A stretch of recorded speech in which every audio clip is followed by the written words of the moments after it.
বন্ধুরা সবাইকে সুস্মিতা কুকিং চ্যানেলে স্বাগত। আজকের আপনাদের দেখাবো অল্প কিছু উপকরণ দিয়ে কিভাবে পুডিং বানাতে হয়।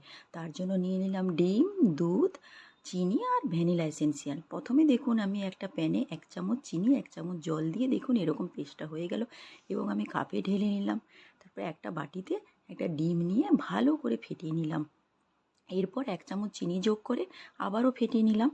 তারপরে 1 বাটি উষ্ণ গরম দুধ এতেই দিয়ে দিলাম, দিয়ে ভালো করে আবারও ফেটিয়ে নিলাম।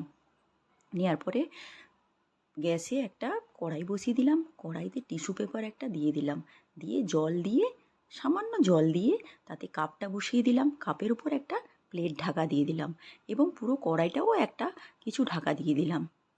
দিয়ে 15 থেকে 20 মিনিট মাঝারি আঁচে এটাকে করে নিলাম।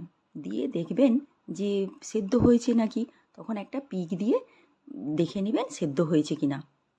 দিয়ে ওটাকে নামিয়ে একটু ঠান্ডা করে 2 ঘন্টা ফ্রিজে রেখে দিবেন। দেওয়ার পরে বাইরে বের করে চাকু দিয়ে সাইডগুলো কেটে নেবেন। নেওয়ার পরে একটা প্লেটে উল্টে দেবেন।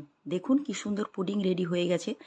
আমার এই ভিডিওটা যদি আপনাদের ভালো লেগে থাকে তাহলে শেয়ার এবং সাবস্ক্রাইব করে দিবেন। নমস্কার।